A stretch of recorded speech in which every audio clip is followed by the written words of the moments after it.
we're going to take a big brush and get the whole thing wet. To make a puddle of the lemon yellow or yellow ochre.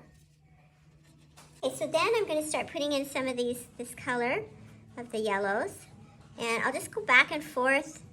Now I do want to keep in mind that right here is going to be white, so I'm going to put nothing there. So I'll just kind of go around where the sun area is, okay?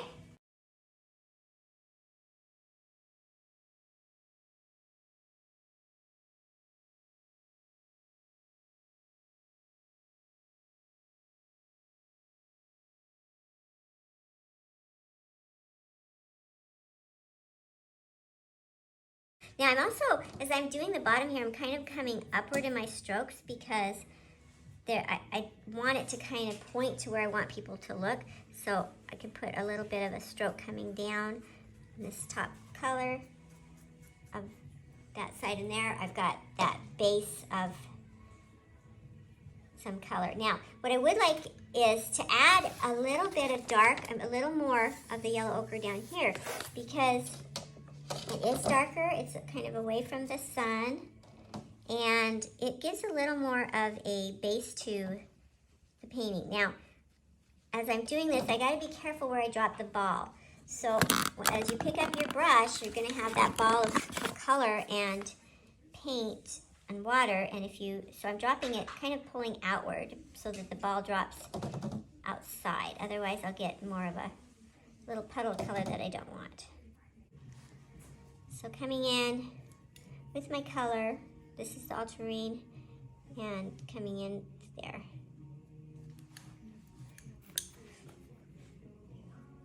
This is actually the cloud here, so I'm just softening the edges. I don't rub it too much. I just kind of add a little bit of softness so that I don't have this dark, hard edge right here, because this is sky, and it's going to be a little more soft.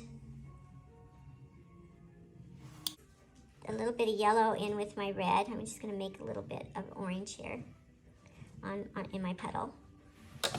And then looking at my clouds up here, again I'm going to do the same technique where I've got my blending brush ready.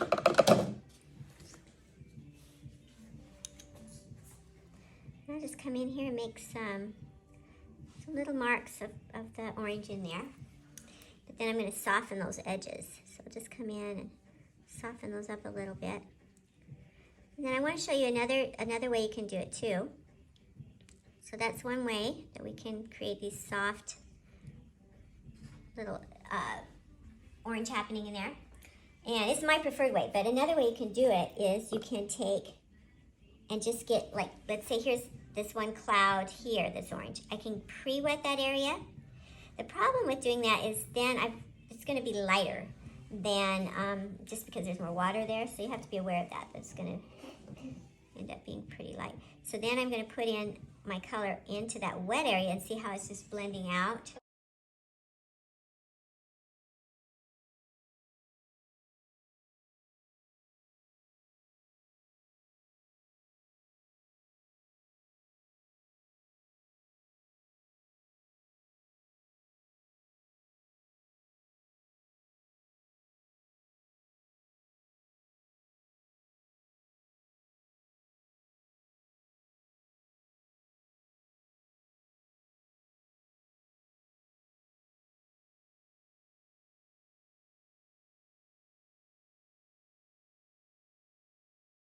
Nice little orange cloud. So I'm just putting that in there. And then I'm going to soften it. Now, do you notice, though, right here, there is some brown? Well, we know how that happened. Just add a little blue into your orange right here. Kathleen, right here. That is kind of brown. So that's how you get it.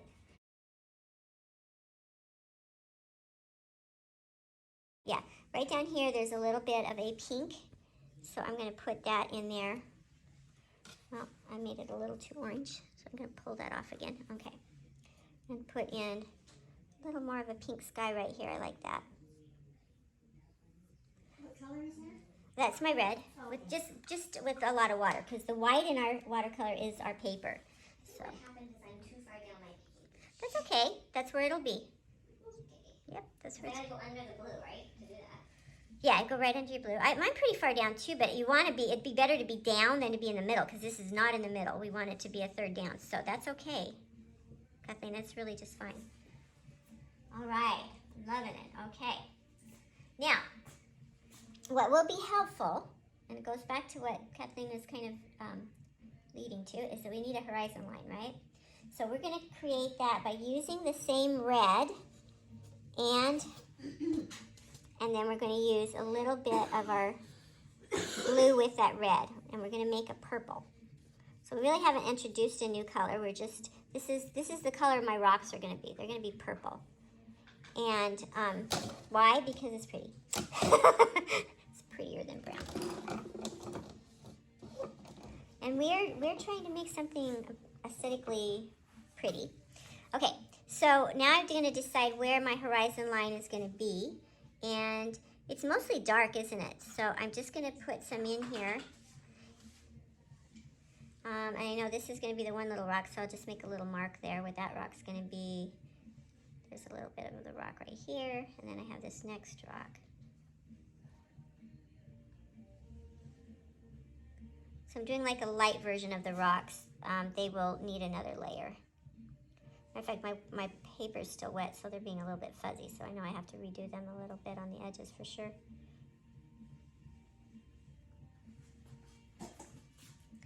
And then there's going to be a little bit of a light right here.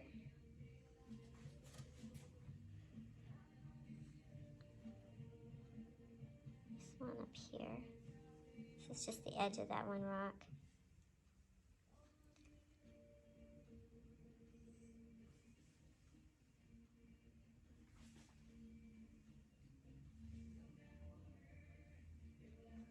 Now, if you want to kind of make sure you've got a straight horizon, it really doesn't need to be though, because we've got these rocks in the way, so it's not like we're looking at the edge of the ocean way far away. We've got these things that interrupt the horizon, so I'm not horribly worried about that being straight. Where normally I would be, and we will tape off a lot of our horizon lines when we're doing some of it, but most of Sargent's work he didn't. He just kind of, you know, hand did it, and it was gonna go up straighter.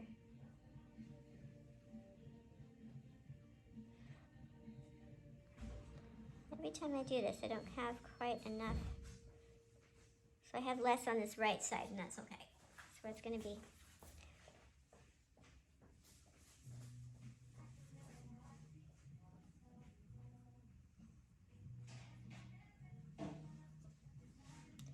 Going to put a little color in there. It's not near the darkness that it will be. This is just our first layer. So I've got that all painted with a little more blue, but I've left this light area, and now I'm just pulling into that light area so that I have this wonderful gradation. Now while it's still wet, I want to add even some more dark over here. So I'm just now I don't want my brush to be too wet, or I'll get those blossoms that I don't necessarily want. But I am going to come in and just dump in a little more of the blue over there. The blue is going to feel cold. It's going to be really a nice contrast to all that warm sky. So just on that right side of that monolith, I'll give it a little more red. Now, there's cliffs on these that actually go upward. So now I'm going to make a few marks going kind of more upward. It looks more like cliffs.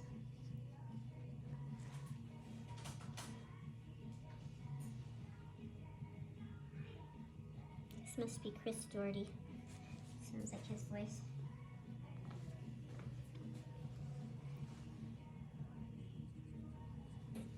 One more blue. Love that.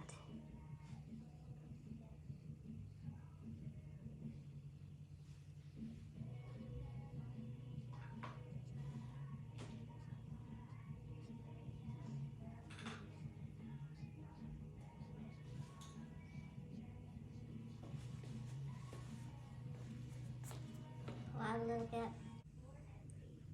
pretty thick paint. Just go straight into the well. Don't worry about going into your puddle because we want it to be almost opaque, not really very transparent.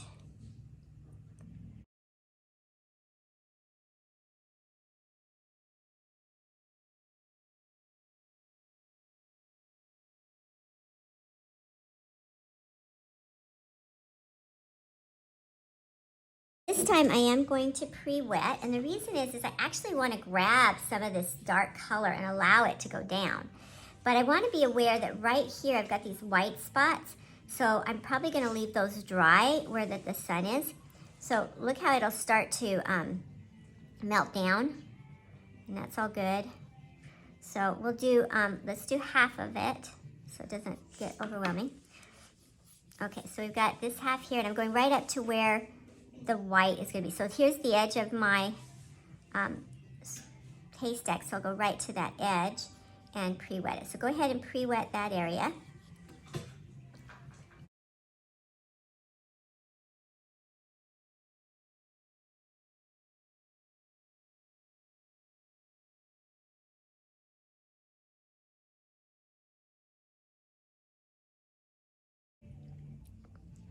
And I'm going to think about where this edge is.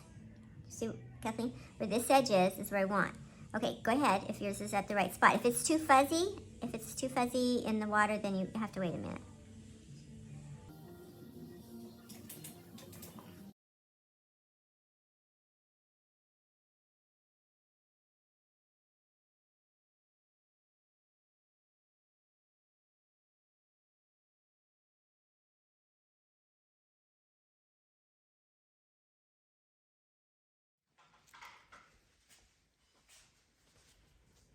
So just coming in with a little bit of orange in here, put a little blue in there, a little bit of orange in here. I think this needs to be a little darker. Because if you have it be darker near that sunlight a little bit, it's going to make that sunlight lighter. So make sure you got enough around it that it looks nice and light.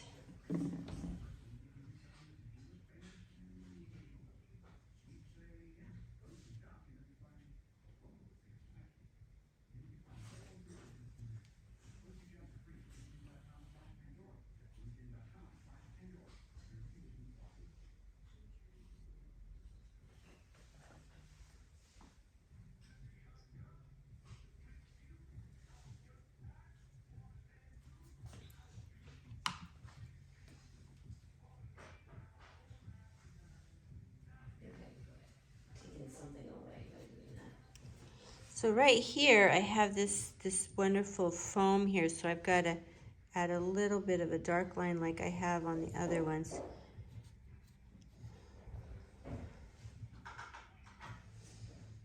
This doesn't have the right music. This is like 10 minutes, 2 minutes past.